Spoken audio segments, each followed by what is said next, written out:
Hey hey hey, kembali lagi di channel Kabuts Film. Kadang hal yang menakutkan bukan datang dari luar, tapi juga bisa dari keluarga kita sendiri. Keluarga yang harusnya mendampingi kita saat kita tumbuh, tapi di saat yang sama juga menyimpan sesuatu yang benar-benar gelap dan berbahaya. Di film Red Riding tahun 2026, kita akan mengikuti cerita seorang perempuan bernama Red yang semenjak kematian ibunya, perlahan dia membongkar rahasia-rahasia gelap keluarganya sendiri. Namun juga perlahan membawa dia dalam bahaya. Disclaimer sebelum masuk ke ceritanya, alur cerita kali ini mengandung konten kekerasan dan hal-hal sensitif lainnya. Jadi siapkan diri kalian dan langsung simak videonya.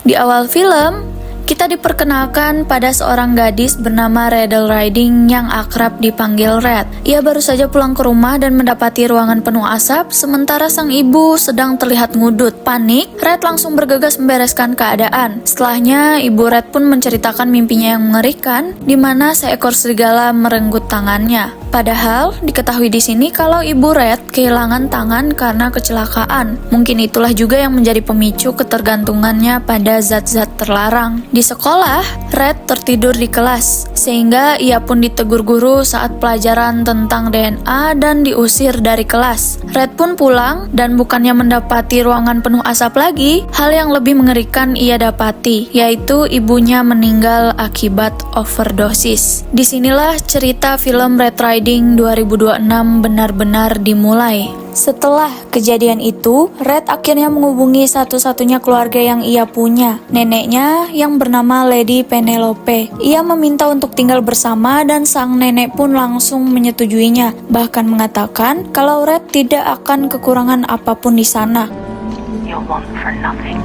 Sesampainya di desa, dia dijemput oleh Malcolm, supir, sekaligus diketahui orang yang mengurus lahan keluarga mereka yang sangat luas. Saat sampai di rumah neneknya yang besar dan bergaya vintage, Red sempat melihat-lihat sekeliling, sampai akhirnya dikejutkan oleh Mary, sang pelayan, yang mengantarkannya ke kamar. Dan ternyata kamar itu dulunya adalah milik ibunya. Di sana, Red menemukan sebuah baju merah yang katanya adalah favorit ibunya dulu. Neneknya yang entah datang dari mana melihat hal tersebut dengan sangat emosional dan terharu karena Red benar-benar sangat mirip dengan ibunya. Mereka sempat berbincang soal masa lalu, tentang bagaimana kecelakaan yang dialami ibunya perlahan mengubah dirinya. Tapi saat Red menyebutkan kalau ibunya sering bermimpi tentang serigala yang merenggut tangannya, Mary tiba-tiba terkejut. Your mother lost her arm. Dan seperti ada sesuatu yang ditutupi, sang nenek langsung mengalihkan pembicaraan. Bahkan, ia sempat bertanya apakah Red juga mengikuti jejak ibunya dalam mengonsumsi zat terlarang. Dan Red, seperti yang bisa ditebak, langsung menjawab kalau dirinya tidak sama seperti ibunya. Red terlihat berjalan keluar dan mulai mendengar bisikan dari arah hutan. Saat ia mencoba mengikuti suara itu, ia melihat sosok ibunya sendiri yang menyuruhnya untuk menjauh. Tapi ternyata itu hanya mimpi. Kebesokan harinya, Red berniat pergi ke kota, bukan untuk mengeksplor, tapi alasannya simple. Dia butuh vape. Red memilih naik sepeda lama milik ibunya. Di perjalanan, ia sempat mendengar lolongan serigala dari arah hutan, dan tanpa ia sadari, ada seseorang yang sedang mengawasinya dari kejauhan. Sesampainya di kota, Red melihat banyak poster orang hilang, yang artinya tempat ini jelas bukan tempat yang aman. Setelah selesai dengan urusannya, Red kembali dan melihat Malcolm yang sedang menyembelih hewan buruan, menambah kesan kalau Malcolm adalah orang yang mencurigakan. Saat berbincang dengan neneknya, Red mulai bertanya kenapa ibunya dan neneknya tidak pernah berhubungan selama bertahun-tahun. Sang nenek menjelaskan kalau semuanya bermula dari mimpi buruk yang dialami oleh ibunya. Dan di titik itu, Red mulai merasa tidak nyaman karena di tempo malam, dia juga mulai mengalami hal yang sama. Red pun mulai mencari obat penenang. Entah karena efek obat itu, ia mulai melihat sosok anak kecil yang ternyata adalah buyutnya yang meninggal di usia muda. Karena penasaran, Red mengikutinya sampai ke dalam hutan. Dan di sanalah ia dikelilingi oleh bayang-bayangan dan sosok serigala. Keesokan harinya, Red kembali mengonsumsi obat tersebut sebelum berangkat ke sekolah. Di sekolah, Red tampak tertarik dengan kelas balet. Sampai pada akhirnya ia ditegur oleh pelatihnya yang ternyata mengenal ibunya. Dan seperti biasa, ibunya dikenal bukan karena prestasi, melainkan karena masalahnya dengan zat terlarang. Dari situ juga muncul nama baru, yaitu Janet, teman ibunya di masa lalu. Dan lagi-lagi, ia ditanyakan apakah dirinya juga sama seperti ibunya, dan jawabannya pun masih sama. Dia tidak seperti ibunya. Setelah itu, Red pun beranjak pulang. Namun sebelum itu, Red mampir ke sebuah pub dan memesan cola. Tapi sang bartender terus meminta kartu identitasnya dan ternyata bartender itu adalah Janet, teman ibunya yang barusan saja disebut oleh si pelatih balet. Janet terlihat terkejut saat mendengar kabar kematian ibu Red. Ia kemudian bercerita kalau dulu hubungannya dengan ibu Red sangat-sangat dekat. Tapi setelah kecelakaan itu terjadi, semuanya berubah. Ibu Red jadi berbeda. Dari situ, Red mulai menyalahkan Janet atas kebiasaan ibunya mengonsumsi zat-zat terlarang. Tapi Janet langsung membela diri. Ia mengatakan kalau dirinya tidak pernah memaksa dan justru ibunya Red sendirilah yang datang dan meminta.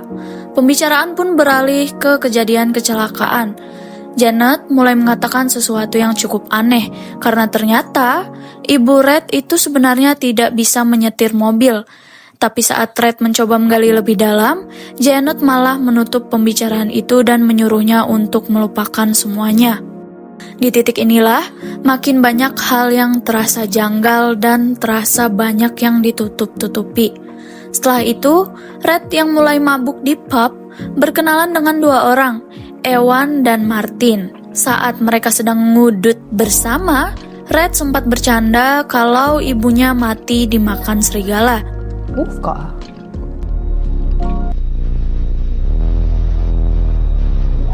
Dan tiba-tiba suasana langsung berubah karena Martin menjelaskan kalau kejadian serigala gila di hutan memang benar adanya.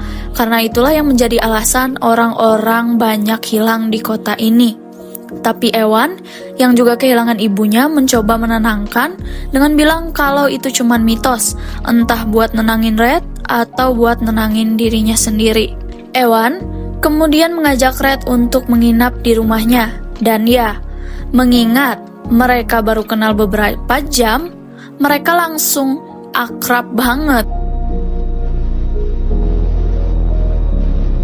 Tapi di tengah itu, Ewan diperingatkan oleh pamannya yang bernama Andy untuk menjauhi keluarga Riding, keluarga yang kuat dan mungkin bukan keluarga biasa. Esokan harinya di perjalanan pulang, Red kembali melihat serigala mendekatinya dan ingin menerkamnya. Tapi lagi-lagi semua itu hanyalah mimpi. Saat ia terbangun, Red masih berada di kamar Ewan dan menuduh Ewan mencampur zat ke dalam minumannya. Dalam perjalanan pulang, Red mengalami ban bocor. Ia didatangi oleh seorang pria bernama Thomas yang mengaku tinggal di hutan sekitar sini. Secara tiba-tiba, mereka berdua mendengar suara tembakan. Thomas menyebut suara tembakan itu berasal dari si pemburu dan meyakinkan Red bahwa si pemburu itu bukan hanya mengincar rusa. Sambil berlari, Red pun menceritakan bahwa ibunya dulu sering bilang kalau tangannya dimakan serigala. Dan lagi-lagi, Thomas mengaku mengenali ibunya Red. Mereka terus berlari menjauh, namun Red justru menemukan anak bernama Charlie yang dirantai di pohon. Nah, Charlie ini adalah salah satu anak di poster orang hilang di kota, guys. Disinilah Thomas seperti mulai mendekati Red, seolah akan menyergapnya sambil mengatakan bahwa baunya sama seperti ibu Red. Red pun berlari, sampai hingga akhirnya diselamatkan oleh Malcolm yang membawa senapan. Tapi, apakah Malcolm benar-benar pemburu yang dimaksud oleh Thomas? Saat Red terbangun di rumah, ia dikunci di kamar. Mary datang, membawakan makanan dan memaksa Red meminum obat yang berasal dari neneknya. Malcolm datang, menahan Red, dan memerintahkan Mary menyuntikkan zat ke tubuh Red, dan ternyata zat itu juga sama dengan zat yang dulu ibunya Red konsumsi. Red yang terbangun sudah ada di meja makan bersama nenek. Sambil makan, nenek mulai bercerita bahwa Thomas sebenarnya adalah saudara laki-lakinya, dan secara teknis dia adalah pewaris tanah keluarga karena ia adalah laki-laki. Sayangnya, tidak ada yang tahu kalau Thomas ini masih hidup, dan sang nenek menganggap kalau memang sebaiknya dibiarkan begitu. Dari pembicaraan itu, kita tahu bahwa sang nenek sangat terobsesi dengan harta keluarga. Red pun terkulai lemah, dan nenek mengatakan bahwa Red harus dijinakkan sedikit sebelum mewarisi semuanya. Nenek pun menggunakan cara yang sama yang dulu dilakukan ayah mereka, dan disinilah kita bisa melihat adegan yang suram di mana Red mengalami siksaan fisik.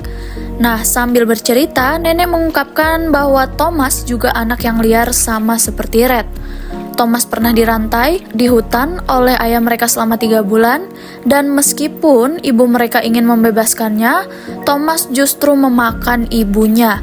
Dengan kata lain, alih-alih menjadi jinak, Thomas berubah menjadi kanibal, melanjutkan kengerian yang dulu dilakukan ayah mereka dengan terobsesi merantai orang-orang dan memakannya. Sambil pergi, nenek mengatakan bahwa Red tidak akan mendapatkan makan malam, dan Mary dengan penuh harap ingin agar Red nasibnya sama seperti ibunya, yaitu tangannya dimakan oleh Thomas. Nenek lalu memanggil dokter yang mendiagnosis Red menderita fantasi psikiotik akibat obat-obatan yang terus-terusan dikonsumsi oleh Red. Lalu, dokter itu pun menyuntikkan zat baru ke Red. Namun, di sini kita mulai curiga bahwa dokter ini juga bekerja sama dengan nenek. Hari-hari pun berlalu, Red terus dihantui mimpi buruk. Sang nenek pun terlihat puas, bahkan mengatakan kalau tradisi keluarga harus terus berlanjut. Pagi itu, seperti biasa, Red kembali meminum obat. Tapi kali ini, karena dia sudah sadar ini tidak boleh dibiarkan lagi, dia tidak benar-benar menelan obat itu. Saat mandi, Red kembali menanyakan soal Thomas, dan akhirnya kebenaran itu pun dikonfirmasi kalau Thomas memang benar adalah orang yang memakan tangan ibunya. Setelah mandi, saat Mary hendak menyuntikkan zat lagi, di sisi lain, neneknya ternyata punya hubungan dengan Malcolm. Pacaran cuy. Ini keluarga makin kesini makin susah dijelasin. Emosi Red akhirnya meledak. Ia menyerang Mary menggunakan suntikan yang seharusnya diberikan kepadanya. Mary pun tewas. Ia lalu mengambil kunci yang ada di Mary lalu berusaha kabur. Pelariannya itu pun tidak mudah. Nenek yang habis pacaran melihatnya dan menyuruh Malcolm untuk mengejarnya. Saat sedang bersembunyi di balik pohon, Malcolm pun masih sempat bilang kalau Red akan aman di rumah itu. You'll be safe there. Dengan kondisi kaki yang masih terluka, Red berhasil sampai ke rumah Ewan dan menceritakan semuanya. Tapi keadaan malah makin kacau karena Ewan memanggil polisi. Dan seperti yang bisa kita tebak, polisi tidak benar-benar percaya pada Red. Mereka bilang akan membawa Red ke kantor polisi, tapi kenyataannya tidak. Malah kembali ke rumah neneknya. Di sana, Red kembali diperlakukan seperti ibunya dulu. Ia bahkan sekarang diikat di halaman belakang untuk disantap oleh Thomas. Sementara itu, Ewan yang mulai curiga pun memutuskan untuk menyusul Red. Malam itu berubah jadi kekacauan. Di saat itu, Red ternyata sudah didatangi oleh Thomas yang di sini terungkap lagi sebuah plot twist yang wow, dar der dor. Ternyata kalau Thomas itu adalah ayahnya Red. Nah, itu berarti Thomas adalah saudaranya nenek yang menikahi ibunya Red, lalu memakan tangan ibu Red, lalu ingin memakan tangan anaknya lagi. Wow. Setelahnya, Ewan, Andy, dan Martin sampai di kediamannya Red. Ewan berhasil membebaskan Red, namun di sisi lain, Andy dan Martin yang sedang menunggu di mobil ternyata sedang ditembaki oleh Malcolm yang melihat mereka. Untungnya, mereka semua bisa kabur. Namun, pada saat sudah berhasil kabur, di tengah jalan, Red malah memilih untuk berhenti kabur. Dia ingin melawan karena semua ini harus dihentikan. Dengan rencana yang nekat, Red, Andy, dan Ewan masuk ke dalam hutan, dan Martin disuruh untuk menjaga mobil. Tapi semuanya tidak berjalan sesuai rencana. Ewan yang awalnya berhasil menembak Thomas lalu mengejarnya, ternyata juga tidak selamat karena Malcolm. Andy pun juga tewas. Red yang dari tadi menodong Malcolm dan tanpa ragu menembaknya hingga tewas. Pagi hari pun tiba. Red kembali ke rumah neneknya, tapi saat ia sampai ternyata si nenek sudah lebih dulu tewas dengan kondisi yang tercabik-cabik. Saat mencari Charlie, Red menemukan Thomas yang sedang mencoba menjadikannya kanibal seperti dirinya. Tapi kali ini Red tidak lari lagi. Ia justru mendekat dan berpura-pura ingin menjadi seperti Thomas, kanibal. Sampai akhirnya di momen yang tepat, Red pun menyerang Thomas berkali-kali hingga ia jatuh dan tewas. Red meluapkan semua amarahnya yang disaksikan langsung oleh Charlie. Bukan hanya untuk dirinya, tapi juga untuk ibunya. Dan disitulah semuanya berakhir. Itulah alur cerita dari film Red Riding tahun 2026. Aku harap kalian enjoy dan sampai jumpa di alur cerita berikutnya.